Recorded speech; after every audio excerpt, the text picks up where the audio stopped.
Hi there. Welcome to the Networking Made Simple podcast. I'm your host, Stefan Burchard, the Bowtie coach. Networking Made Simple is an exploration of networking and social business connections for entrepreneurs, but especially for introverted entrepreneurs like me. It has taken me 24 years to get to the place where I'm comfortable to be on camera, a microphone, or in front of people. My journey is far from over. I have the same challenges I have always had as an introvert. I have just learned how to leverage those introverted traits into positive tools for building business relationships. This podcast is an exploration and sharing of those 24 years of experience, mistakes, and learnings. I will alternate between sharing from my own experiences and interviewing other entrepreneurs to learn from their journey. I hope you enjoyed this episode.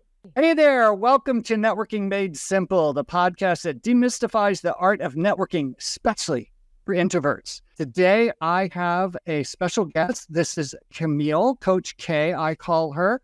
I met her through friends of mine. I have a weekly session with her and then a monthly call with her, and she has been instrumental in my life. So, Coach K, thanks for coming. If you could give us a little bit of information, a little introduction. Sure. Well, thanks for having me, Stefan. Excited to be here with you all. As you mentioned, my name is Kamille Rose. Often they call me Coach K. And what I get to do with Stefan and so many other entrepreneurs around the world is really peak performance mindset. So, and Stefan, you might talk a little bit about this on your podcast too, but I really get to help Stefan work on the mental game. That's going to help him get to the next level in his business and in his life. And so that's really my niche here, is helping you overcome sometimes some of the mental barriers and stories that will often sabotage the success you're looking to create. And that's whether you're an introvert, extrovert, ambivert, in-between vert, whatever that is for you. But we've all got stories. And I hope that through our conversations today, like Stefan said, we can debunk, maybe even demystify some of those old stories that play out as far as what makes a successful networker, right? So Happy to be here. Excited. Thank you. I really appreciate you taking the time. It means a lot to me. So real quick, Kamille, are you an introvert or an extrovert? I would say I'm likely more of an extrovert, which to me just means that I get a lot of my energy being around people. It doesn't mean that I like to go out and party and talk all day long. That is not what that means. But when I look at where I creatively get inspired, it's typically when I'm at a coffee shop or I'm around folks. Like, I just like the energy of people. Now, does it also drain me? 1000%. So I also still need to be at home. But unlike a lot of my introverted friends, I don't find energy being by myself for prolonged periods of time. So that's how I know I'm probably more extroverted in that sense. Awesome. Well, the next follow-up question was, how has that influenced your networking? But I think you kind of answered that. Yeah. So because I naturally will get energy from being around people, I think networking has been fun for me in that sense, but it doesn't mean I still don't feel intimidated by it. So I remember when I first started networking, this was before I even had my coaching business. I was working with a lot of people in the real estate industry, more in branding and marketing. So I would attend a lot of broker caravans. I would go to a lot of realtor meetings, and I felt very intimidated, especially because I wasn't a realtor. And so one, I didn't feel like I had the clout or the reputation to even be there. Kind of like, well, who am I to be in this space? I was representing my client, or I was just wanting to build my practice, but I wasn't a top producer, or I wasn't, representing a listing or even a buyer, right? So that was intimidating in that sense. But I think because I also enjoyed the energy of people, when I relaxed into who I was naturally, which is, hey, I just like being here with you all. That's when it started to change, versus me feeling like I had to prove who I was and like pitch myself to a bunch of people. That's where I think I got a lot of my nervousness from. So in your own words, how would you define business networking, and why is it essential?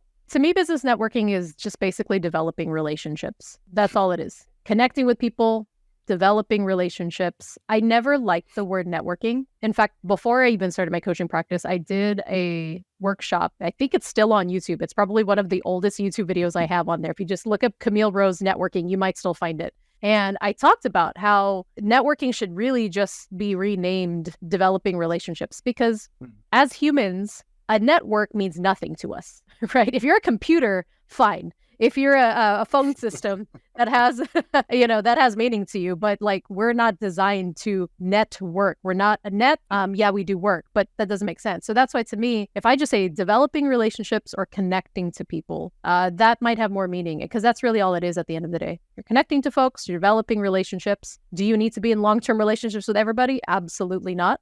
So maybe people who are relationship adverse, maybe that's why they don't like networking, but you don't have to be committed to everybody you meet. But you are looking to connect human to human and just seeing where you can add value to that relationship. So that's how I see business networking, developing relationships and connecting to people.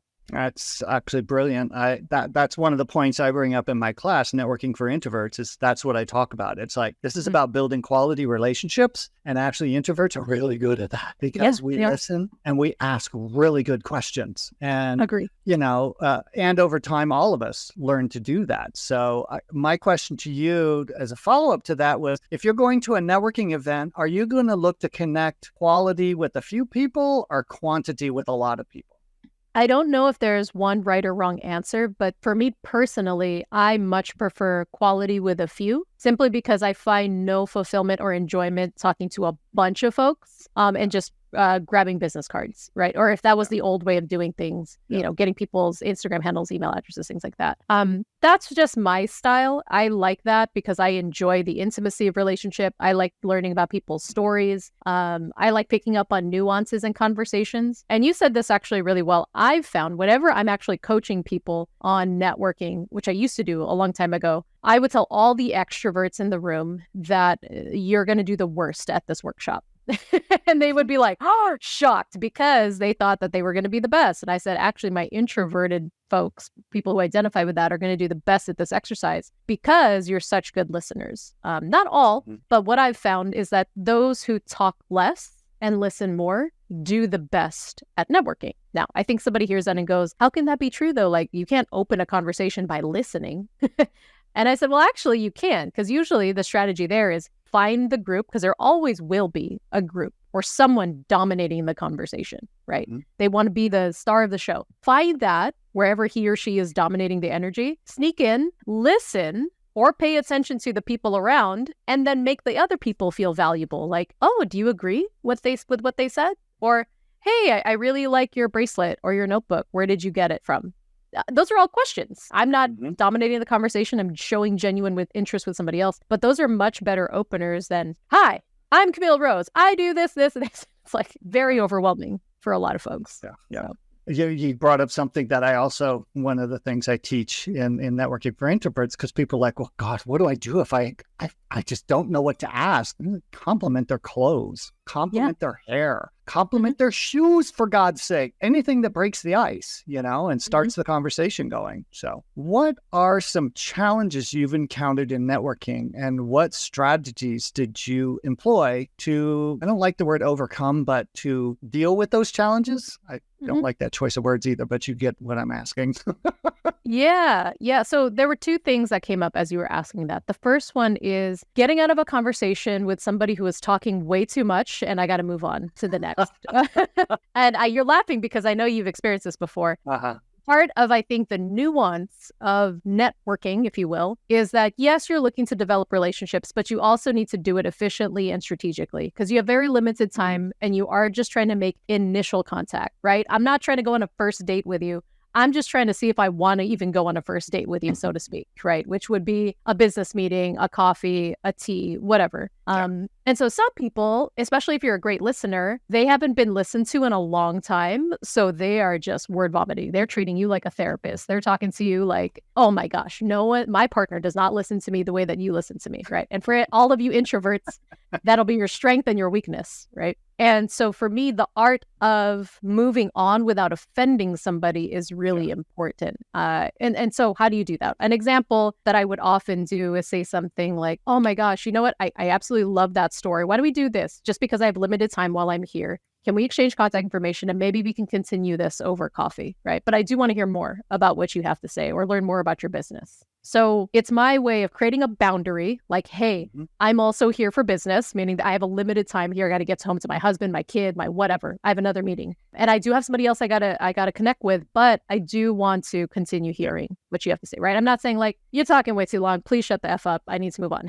But sometimes I am saying that in my head. I'm just not saying that out loud. You know what I mean? So that's one. I would say create your boundary, know what that is, but then still establish connection. The second thing I've had to overcome, I think once I got better and better at developing relationships, was managing my connections well. So meaning instead of exchanging business cards, because what I noticed is I would give it to them, they toss it in their back pocket or never, remember it. I would have a copy and paste text message that I'd keep in my notes folder that said my name, my email, my phone number. And then I'd say, hey, let me just get your email address real quick. I'm going to send you an email or I'm going to text you. Let me get your phone number. That way you have my contact info. And I would copy and paste that message and text them right then and there before I left. And the reason I did that is so that at the end of the night, especially if it was like a busier event, I could look back at all those text messages that had the exact message from me. And I just remembered like, hey, Stefan, Kamille from The Ultimate Life. And so I just remember the people to follow up with, right? Nice. But I don't have to dig through all of my cards and be like, oh my gosh, who do I call next? So just a quick little system like that can be helpful if you're looking to just be efficient, I think. Brilliant. I love it. And hey, if you're craving more, hop over to my YouTube channel, Bowtie Coach, for even deeper dives. Make sure to subscribe and follow us. Your journey to networking mastery starts right here.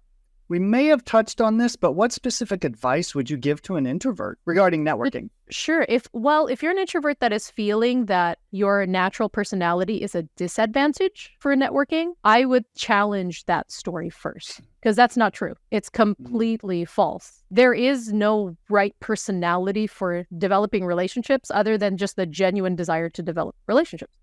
I mean, all business is relationships. So really, networking is essential for all types of business. It doesn't matter what kind of business you're in. If you're looking to grow it, you need people. You're going to develop those relationships, right? And then the second thing is I would really lean into just being yourself. I know that sounds cliche, but there is nothing more attractive and appreciated when you're connecting with people very quickly than being authentic, right? You don't have to pretend to be an extrovert if you're not an extrovert. You don't have to be all like showy and performy. Just be you. And if you're genuinely interested in music, talk about music. If you genuinely like their shoes, ask about their shoes. Stefan gave great advice, low-hanging fruit, which is sometimes very material, right? I do it all the time. Stefan's brilliant for wearing the bow tie. It's a great icebreaker. I don't think he just does it because he always likes to wear a bow tie. Maybe he does, but also it's memorable. They just remember he's the guy with the bow tie. So I'm like, love the bow tie. I don't see a lot of people wear bow ties. Great. So he doesn't even have to open, but what he's wearing helps him to open. I tell people here all the time to name drop. And, like I was talking to a coachee earlier today and I said, okay, so call so-and-so at the chamber and then name drop. Tell them,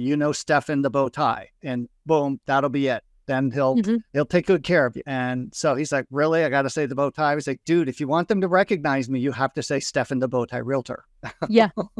Or just say bow tie. Some people just call me bow tie Stefan. So there you go. But that was an unintended side effect of the bow tie brand. And I realized after using it for a year or two, it's like, oh my God.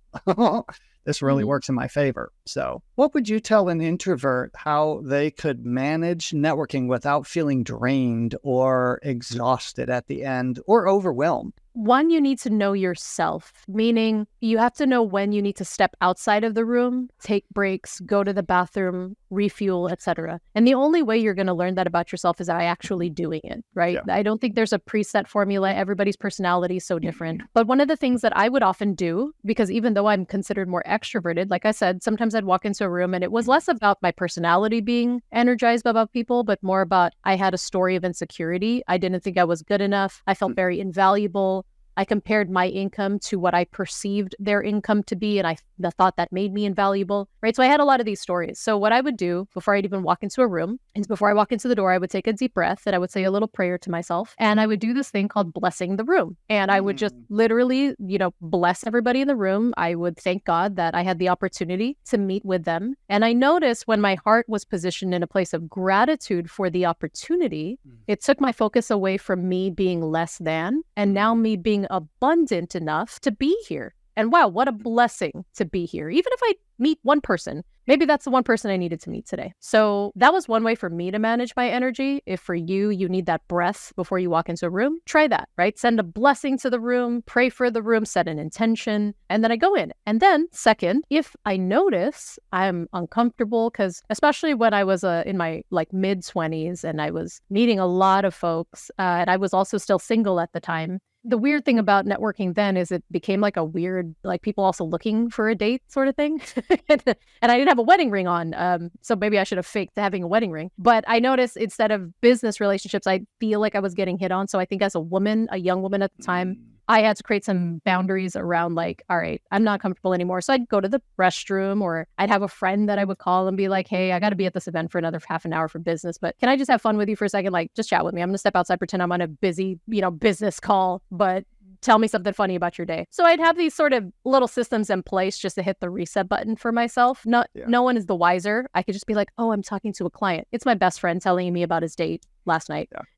But again, whatever you need to do to refuel yourself, because this isn't for them. Like there's so many people there, but you just need to add gas to the tank, energy, juice to the car or to the phone, and then go back in as needed. That's one of the things I give out as a tool in my class as well. Good. I talk about taking breaks, going to the bathroom, pretending you have a phone call. I got to go call this person back. Just get out of the room. And I've even told people, if you just feel so paralyzed and so, your angst and your anxiety levels are going through the roof, get out, go into your car and go home.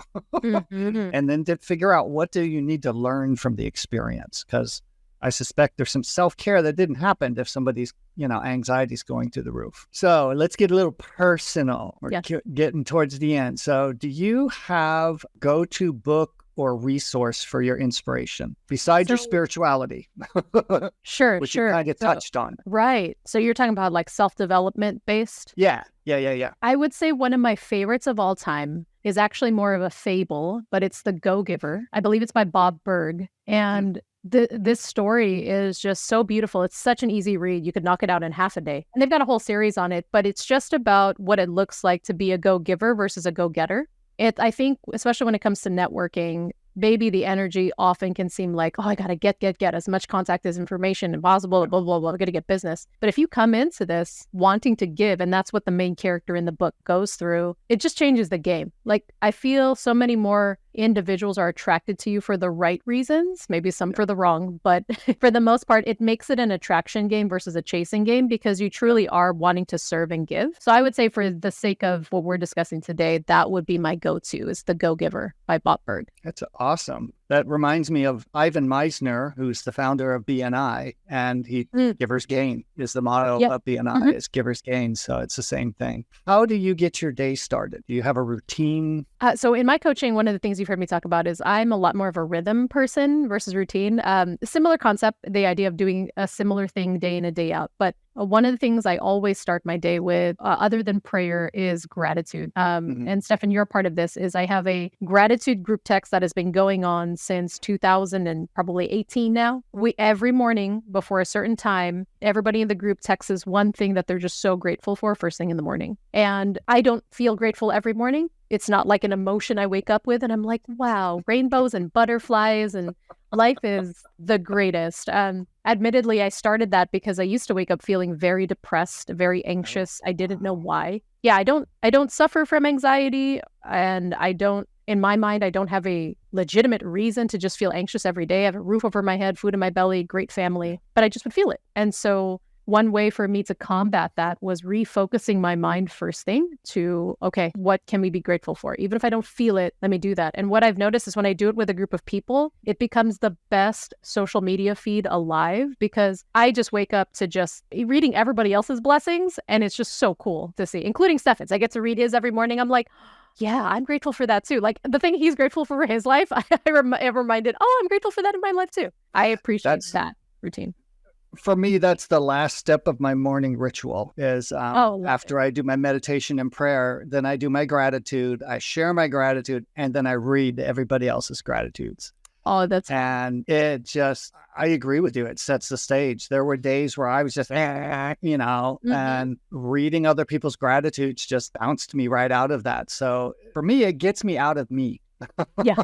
Because usually when I'm having a problem, it's because I'm inside my head, and that's not a good place to be in company necessarily, depending on the mood I'm in. So, Yes. well, in the spirit of rhythm, how do you decompress at the end of the day?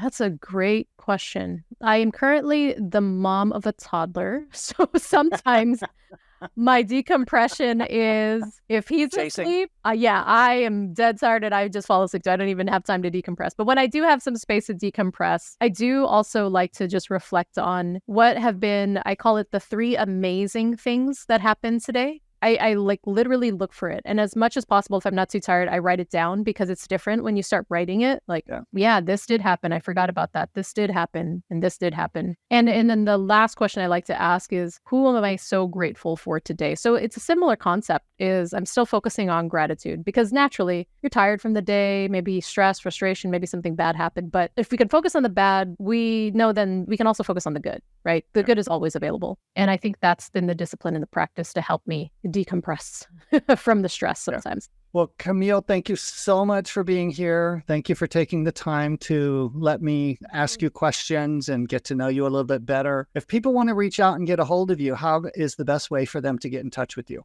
I'd say right there, I don't know if it's still on the screen, but if you just email coaching@theultimatelife.com, let us know what you want. It's like, I'd love some mindset tips. I want to know what it's like to work with you. I just need a resource or a book. The best thing to do would email that address, and then my team or myself will get back to you with what you need. Great. And that information's in the show notes, folks. So you have everything you need for her in the show notes. And thank you so much, Kamille. Absolutely. Thank you, Stefan.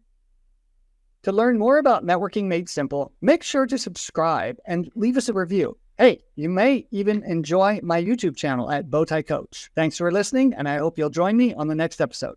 Bye.